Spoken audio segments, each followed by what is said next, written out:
Hello, Need to Know TV friends and family. Like, comment, share, subscribe. Hit the notification button on all your devices on Need to Know TV. If you want to get a lineup, type in Need to Know TV, the number 2, TV, exclamation mark, and put playlist beside it. Like, comment, share, subscribe. Hit the notification device. Okay, I want to go over a couple of more red flags for a healthcare setting. That can be any type of healthcare setting, whether it's a group home, rehab center, assisted living facility, long-term care facility, nursing home, just a variety of different places where you can work or your family member work at. These things are not in any specific order, so I'm just trying to highlight some things that you may or may not experience over time. A red flag could be a high employee turnover rate. If you've been working there 2 months or 90 days and you see nurses and just the nursing staff, LPN, RN, nurse assistant, whatever it is, managers, in the 90 days, and you see a lot of them going in and out, quitting, walking out, getting fired, getting walked out, that's a red flag. That might not be nowhere you want to stay too long. If you work somewhere, you got to bring your own supplies. It's a lot of travel nurses and nurse assistants and respiratory, different healthcare people or different professionals is working in these healthcare settings, and it's some places you got to bring your own supplies, which is ridiculous. But how are you going to take care of your patient, your resident, your client if you don't have it? Some nurses might bring in dressing, things to do the dressing, the wounds, to take care of the wounds, because the facility they're working in don't have the proper equipment or supplies. It's crazy that happens, but it's a lot of nurses and nurse assistants and things that care about the stuff that they do and care about the people they take care of, and they come out of their own pocket and buy pads and diapers and pull-ups. It's been times where the truck came in late or somebody dropped the ball on order supplies and the residents had to wear towels or whatever else on them until the truck came in. Or nurses or CNAs or whoever had to buy supplies for certain residents or clients. We got to do better, people. You got to be on top of your ordering your supplies.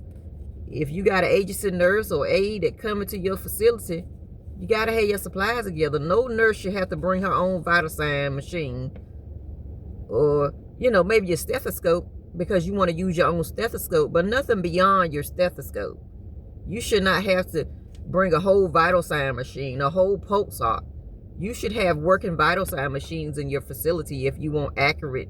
Not saying that what they bringing is not accurate, but facility equipment, you should have that working, and you should have it plugged up every day at the beginning of shift so that the next shift will be able to use it, or throughout the shift it should be somewhere plugged up, not sitting somewhere disconnected, pushed up in the corner somewhere, and then when something happens, a code or something, and you need a set of vitals in the machine, you got to wait till it warm up, wait till it charge up. That's unprofessional on so many levels. We got to do better. You want these people money. You want to say that you're taking care of them, but how can you even get vital signs if the machine not even hooked up or charged? Nurses have to be able to do their job. CNAs have to be able to do their job. We got to do better, people. I know y'all seen this before. I know I'm not saying anything new, but I'm just reiterating how important it is for these facilities to have their stuff up to date, not outdated, not nothing from the 70s and 80s. You've gotten enough money from these people, from these insurance companies or wherever you're getting your money from, to update your supplies, to update your building, to give more pay to staff. You have the money. Let's do better, people. If you're working at a facility and they have cameras that stay broke all the time, that might be somewhere you don't want to really stay too long, because what if something happens and then the camera is out and they take your license because of the incident that happened, when all they had to do was make sure the cameras was up and working properly. Not every 5 minutes, oh, it went out, we didn't ever get no repairman to come fix it, we didn't ever call the internet service, we didn't never do this. But now your license is gone. Now your staff is gone. Now you have charges when all you had to do was have cameras in your facility and have some type of service or company come and maintenance every couple of months and come check and make sure it's working properly, or have somebody monitoring it. Your maintenance man is not all day working all day. Maybe your maintenance man can check the cameras once or twice a week. We got to do better, people. Whatever it is to keep your clients safe and to keep your staff safe, you need to put it in place. I'm not trying to tell nobody, but the main thing to do is to keep everything safe and keep everybody covered from all rims, is to have your cameras either in the hallway or at the entry door or at the exit doors working properly. Because you never know when a resident might get out the building. Wouldn't you want to know which door they went out? If your door alarms and bed alarms and things are not working, at least your camera will back you up. Just a suggestion. Just a suggestion. That may be something facilities put out there to get more clients and residents in, and new employees saying, oh, we have cameras, but your camera's not working. Let's stop lying. Let's stop lying, people. Let's get these cameras up and working so that in case of incident or accident or something happen, we have the backup and we have it in real time. Now, what about your clock in and clock out system? Are we going by the honor? Oh, well, I clocked in. I'm going to say I clocked in or came in at my regular time at 2:50, but really you came in at 3:50. Are we using an honor system? Or are we clocking in with a badge? Or are we clocking in with our fingerprint? You got to pay attention to these things. When these people don't have their building in order, money is not everything. You need to get your money, get your bag, or whatever the terminology y'all use with this day and age, and get out of there. Because money ain't everything. If you have a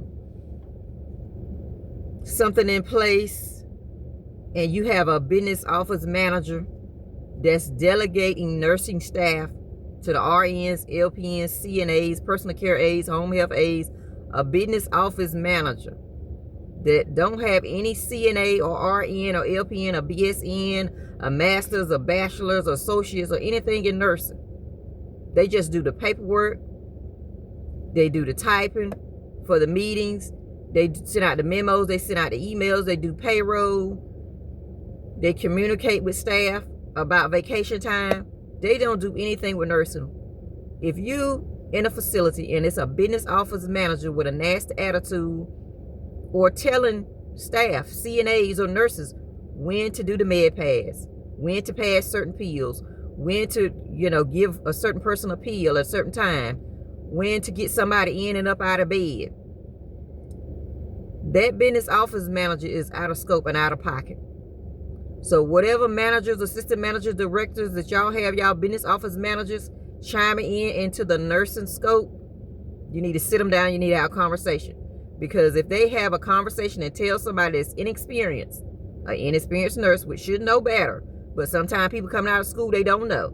They thinking everybody sitting behind a table got a degree of every kind of certification. If you don't know, you don't know. If it's going to be a CNA or personal care aide that don't know no better, and taking the advice of the business office manager that's supposed to be doing payroll, that's supposed to be putting in vacation time and make sure people getting their money, but you're chiming in on nurse assistant and nurses' tasks. You're not a delegation nurse. You're not a supervisor. You're not a manager.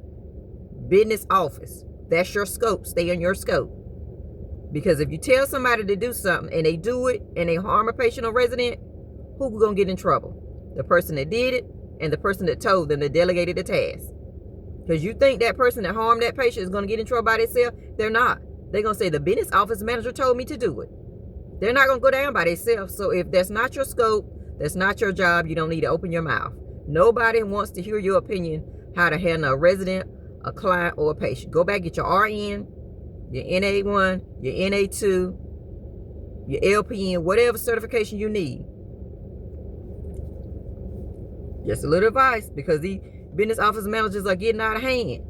They're really actually sitting in meetings that they have no business sitting in meetings, worrying about a med pass, worrying about patient care, worrying about who to get up in the morning, who needs to get up at 7, who needs to be up and dressed for breakfast. That's none of your business.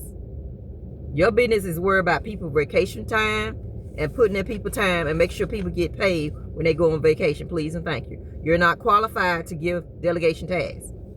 If you're working somewhere, and I understand people want people in the office that look like them, that be their best friend. You want a certain type of people because you want to give a certain professional vibe. When people come in, you want certain people in the office. But when you have a NA1 that's delegating tasks to other NA1s or RNs or LPNs, that's not allowed.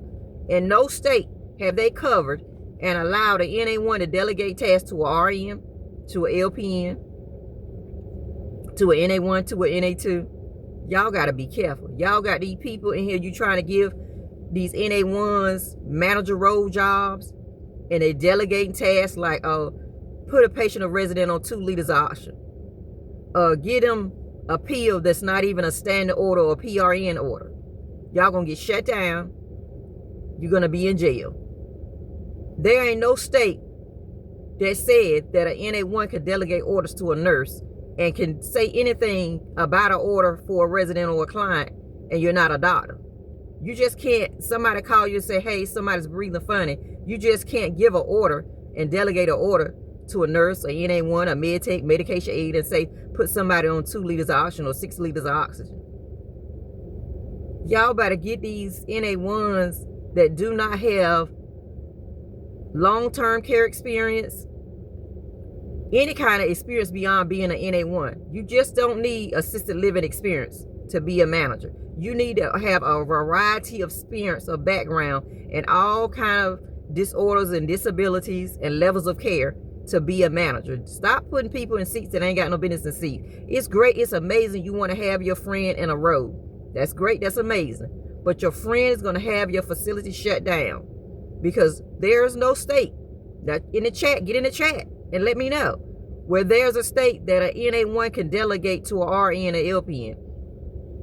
Any state I worked in, RNs and LPNs delegate to NA1s, NA2s, personal care aides, home health aides. So if it's something new, please let me know in the chat. Please and thank you. Because that may be something new. If you're working in a facility and they're making up rules and policy as they go along, that's a red flag type of place. You need to get up out of there because they doing it to fit their whatever they got going on. Do the right thing, people. Do the right thing every time.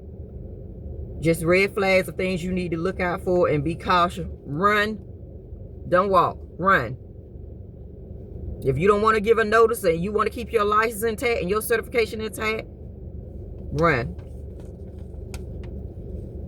It is good to have people in roles, but they need to know their roles and they need to know what they're not supposed to be doing and what they're supposed to be doing. And they need experience with all levels of care. You can't act like you're a supervisor or play the supervisor role or put on the supervisor suit and you don't know about dementia. You don't know Alzheimer's. You don't know how they level of care can decrease in a matter of months, in a matter of seconds. You got to know about all types of disabilities, all types of level of care. You just can't be sitting in a road and blaming staff for something that's going on mentally and physically with a resident when you don't understand the anatomy, when you don't understand the disease, the disability. Stop putting people in seats that ain't got no business in seats. I done said this time and time again, but if you want your facility to go down and you want to get state by fine, you want to get fined by the state, that's totally up to you. I'm just giving little tidbits of what people have going on in their facilities. People in seats with no experience, no expertise in a special disability, no certification, no training. You're trying to have hospice people in areas that it shouldn't be in hospice in certain areas. That's a specialty care. If your people are not certified in their area, they might not need to be dealing with that type of patient, that type of coverage, that type of, whatever it is, if they don't specialize in it. Because you're stretching your staff thin and you're going to put them in a position where they're going to make an error and then you're not going to cover them when you should never put them in that predicament anyway. If your people are not certified in certain type of care, that might not be the type of place you want to have that type of client or patient in your facility.